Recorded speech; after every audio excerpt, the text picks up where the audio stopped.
Well, Dr. Gross, I just want to thank you so much for taking time out to appear on the Beauty Essentials show. And let's go ahead and get down to the nitty-gritty. Let's talk about stress during the holiday season. We have Thanksgiving that's right around the corner, and then right after that, people are looking to do Christmas, looking for Christmas gifts and trying to get meals prepared, and you have family issues. So let's talk about that a little bit. Just kind of shed some insight on how we can be unstressed during the holiday season. Okay, it's easy.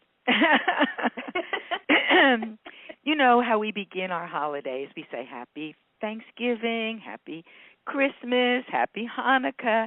So the expectation is for everybody to be happy, happy, happy. And when I was a young girl, of course, we had the Donna Reed show, so everybody's family was just perfect on television. Today we have Martha Stewart. I don't know about you, but I was a working mom. I never had the time to dip my ribbons in hot chocolate and do all those great things that she recommends. So all of these things create stress. And as we are stressed and feel then somewhat obligated and don't get enough rest and get cranky like our children do when they don't sleep well, our children model us, and they take their lead and cue from us, and they're doing the same thing. And so, first of all, we have to change the expectation of the holiday and move it from the external, which is all the things we can buy and making everything perfect, to what it's really about, which is being together. And, you know, Thanksgiving is my favorite holiday because it's so simply gratitude. And all the holidays should really be about family, community, compassion, and mainly all of that falls under the category of gratitude, that we're just so happy to be alive, the gift of life, to be together. And instead of rushing around trying to create every perfect ambiance and get the best gifts for everybody and bankrupt ourselves, if we started creating family events where we sit down with our children, we make holiday gifts for one another, knowing what everybody is about. For example, Aunt Sally might like the color pink, so you could make her a pink shirt or a pink tie-dye or pink gift of like a drawing that's pink, or, you know, things that we know people like that we especially do for them. We can make our own decorations. My grandchildren do that constantly. And then as a family, we decorate.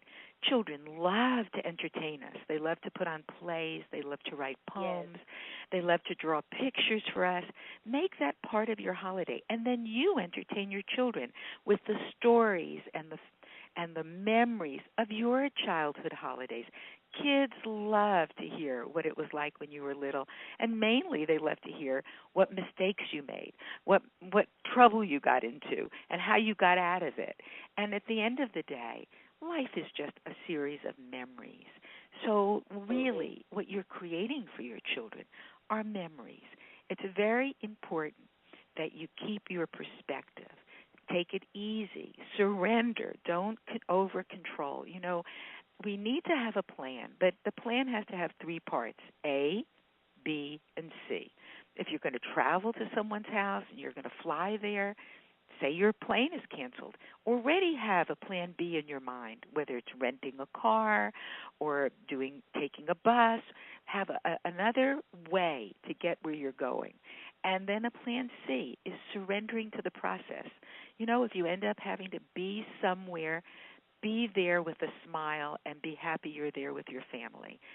Even if you have to stay in a hotel room because your plane was unable to fly and you couldn't rent a car and the family has to stay in a hotel, make that a wonderful time together with family stories and family songs and mainly surrendering to the process. And speaking of that, I like all of that. You know what, Dr. Gross, you said a lot of key points earlier in the conversation. I noticed and I've observed how different family traditions have evolved into just focusing on the gift giving and the decorations, and we have disconnected ourselves to what's most important, and that's family. And I remember as a child, I would love being around my mom's sisters and brothers, or like my grandmother and her sisters when they were living.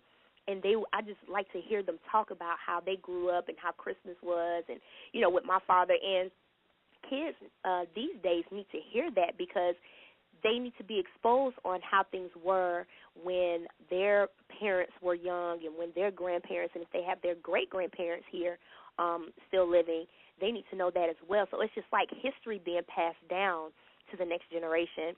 Now, before we continue, listeners, I want to give just a little snippet about Dr. Gail Gross. She is nationally recognized. She's not local now. Nationally recognized family and child development expert, author, and educator. You have your hands full, Dr. Gross. No extra time for chocolate dipping ribbons. Right, right. And I see that you're nationally and regionally recognized in the media. You've been on CNN, Fox, the O'Reilly Factor, MSNBC, the New York Times, U.S. Today. I mean, ABC, CBS, XYZ. You've been all over. And, I mean, that says a lot. Now, you have a book coming out.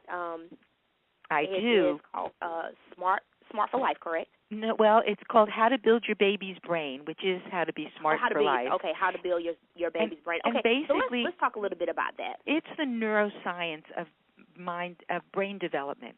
Knowing the stages that your child will pass through, parents can affect them in a positive way so that your children can reach their full potential. And there are so many simple things, simply complicated language, stress reduction, because when children are anxious and stressed, they get too much cortisol. It changes brain architecture, impulse control, and doesn't let them learn at their full potential ever. So we need to understand how the things that we do affect the development of a newborn child with a developing brain that's only 1/4 the size it will be in maturity. And we can make a huge difference. Simply complicated language can raise your child's IQ 20 points. If you knew that, you would not talk baby talk, would you? You would talk in a complicated way. Right, absolutely. And I do have a question for you. What's the earliest that you can expose your child to different languages? Because I know that's something that I have been inquiring for my 2-year-old daughter. And for her to be 2, I mean, we're having full-blown conversations. I have never spoken to her in baby language, the tatas and the gaga goo goo. No, I never did that with her. I never did that. And me having a former education background myself, I started when I was pregnant with her. And I would talk to her, and I would, have music playing, and I would watch educational shows, and I would actually talk to her about the educational shows. And when she was born, we would watch PBS, and I mean, just different educational shows there. I would talk to her like she's a little adult. And I have just seen how just by me, just a 2-year span, how much she has developed, mentally. I mean, she knows all her numbers. She recognizes shapes. And I'm not talking about your basic shapes. She knows, like, hexagon and her different colors. Her brain is just phenomenal. So, what are some things that you can expose your child to that that you don't have to put off on? What are some things? Well, you are so ahead of the game, Krista. I'm really impressed. You are so smart, so wise. Thank you. First of all, actually, right now, if you expose your child from, let me say this, how smart you are, from 4 months in utero, when the baby is in the womb and is 4 months old in the womb, from that moment on, this is Patricia Cole's work, Kohl, your baby is learning your language, and it's learning your voice, though it hears it through a cavernous kind of sound. It hears your voice. If your husband is reading to your baby nightly and listening, with leaning against your little tummy, your baby's hearing his voice. and learning the rhythm, the meter, the sound of English, which is your primary language. If you spoke to your child in English and your husband spoke to your child in another language, in our country another very prevalent language would be Spanish, then your child would immediately learn Spanish and English simultaneously. Wow. If you had an aunt who spoke French, your child, but only French, your child would learn simultaneously English, Spanish, and French. If now simultaneously you had a relative who spoke Arabic, your child would learn simultaneously Arabic, Spanish, French, and English. The key here is that one language per person, and the child can learn as many languages as are spoken to him or her constantly until the age of 10. By the age of 10, and with no accent, but by the age of 10, when a child learns a language, they start learning it with a foreign language. The same thing is with hearing impairment. If a child is hearing impaired and we don't recognize that until, say, they're 3, you will notice that they have a funny way of speaking, an unusual meter, an unusual rhythm, because they heard a muffled rhythm, a muffled meter through their hearing impairment. So it's, of course, very important to test your child's hearing right away, and you can teach your child as many languages as you want as long as it's one person, one language simultaneously. My grandchildren are learning Chinese. They're fluent in Spanish and fluent in English, and they have been from the beginning. That's actually one of the languages that I would like for my daughter. Her name is Chanel, and it's French. I thought it was a beautiful name. Her godmother actually named my daughter. I thought it was a beautiful name. Beautiful name. But I really would like for her to learn Chinese and Spanish, because of course that's becoming our secondary language. Second language.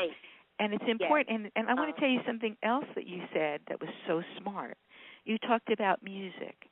And, the idea of baby Mozart and all of that, it's on the right track, but it's the wrong music. What we need to play for our children, and I had my son and daughter-in-law play this when their baby was in the womb, is Baroque music. Baroque music in particular has the same capacity to influence the body and the mind as meditation does. Why? Because it's syncopated to your heartbeat, 60 beats per minute in the Largo movement. So, for example, an example of Baroque music is Pachelbel Canon in D. And if you play that just as background music while your child is sleeping and playing, you will, and you were able to look at a MRI, you would see that more blood was going to the prefrontal cortex, where her executive functioning, her reasoning, her critical thinking, her impulse control all live. And at the end of the day, that's what you want. You want that alpha state, which is the most expanded state in which to learn. And so you can just simply, by playing Baroque music, speaking in complicated language, you can influence your child's IQ.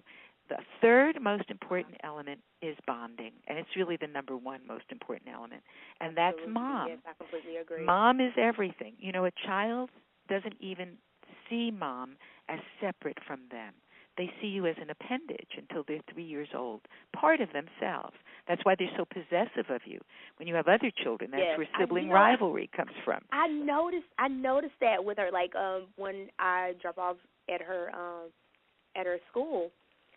There have been times where she would cling on to me, and I'm like, "You didn't do this yesterday. What are you doing?" But she sees you as a part of herself. And I'll preface this by saying we all are working mothers. I was a working mother. However, in other cultures where mother takes baby along with her, for example, let's go to Africa. In Africa, baby is born. Mom puts her in a little comfort cocoon, little papoose around her, that she can carry her around her, so that baby goes with mom all day long. In China, baby's on mom's back. Mom takes baby with her all day long. Baby is very well attached, so she doesn't separate too early, not fearful, not anxious, not overproducing cortisol. Along with that, She's being culturized and socialized by mom. Wherever mom goes, whether she's going to the store, to a friend's house, to work, to a business meeting, if she's got baby with her, baby is hearing all of the conversation, watching all of the cultural behavior, and picking up all the social cues that ultimately will inform baby on how to walk in the world. And all of this in a calm state. Why? Because baby is safely and securely attached to mom. And, when... All right, well, look here. I mean, bonding is everything. Listeners, hey, bonding is the best thing.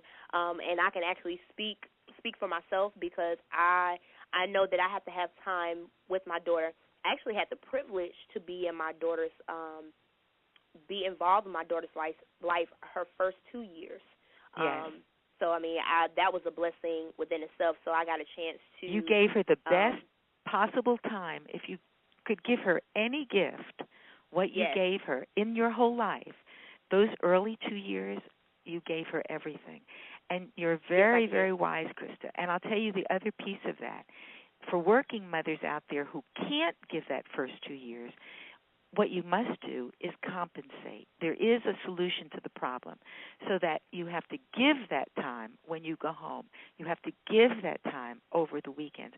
Hopefully, our workforce will get savvy enough to understand that our problems with teens and guns and all of the problems that we see on the screen when we listen to the news, those problems could be really addressed if companies would have nurseries attached to them so that mom could work and run in and check on baby, and baby could see that mom is still coming back and not be fearful that they've been abandoned. And mom can have lunch with baby and can have a break and go see baby. And that's how we keep compensating for time away. I completely agree. And build a happy, healthy baby. I'm telling you, I know it. Well, I just want to thank you so much. I mean, you have given such rich information about stress during the holidays and just being more family-oriented, not really focusing on the razzle and dazzle of the holidays. And one more going into your book. One more thing, Krista, random acts of kindness. Teach your children soup kitchens, animal shelters. It lowers anxiety. People are depressed because their things aren't perfect, their families aren't perfect. Do something. Go out and do something for others with your family, and it'll lower their anxiety and bond you all to a wonderful memory. Well, you heard it first, divas and gents. Make sure you go out there and volunteer. Make sure you have time with other people who are less fortunate. I know I plan on doing that. As a matter of fact, we did that last month. My church did. We do an outreach program once a year during the holiday. So, I mean, that always brings joy to my heart. But I just want to thank you so much, Dr. Gross, for taking time out to be on the Beauty Essential Show with the neighborhood diva, Krista K. Joy. And it should not be the last time that we speak because you have such a wealth of knowledge. Also, listeners, make sure you go out and get her book, How to, it's How Build to Your Develop Baby's Your Brain. Baby's Brain. Yes, make sure you do that. Also, go to her website, drgailgross.com, if you want to get more information on that. Also, she will also be featured on the beautyessentialshow.com's page, so you have the opportunity to see her profile straight from my website. Dr. Gail, is there anything else that you would like to share, or are there any other social media outlets that the listeners can reach you? I do blog twice a week for the Huffington Post and empowerher.com, and you can see me many times on parenthood.com. And mainly just make this holiday what it is meant to be. And also don't resurrect family problems during the holiday. Enjoy each other. Absolutely. That is key. Well, again, thank you so much for your wealth of knowledge, Dr. Gross, and happy holidays to you, and enjoy your family, Thanksgiving, Christmas, and every other holiday that's throughout the year. Kristen Hagopian? I loved it, Kristen. Thank you for having me. You're wonderful. No problem at all. It's my pleasure. Bye, dear. Happy holidays. All right. Bye-bye.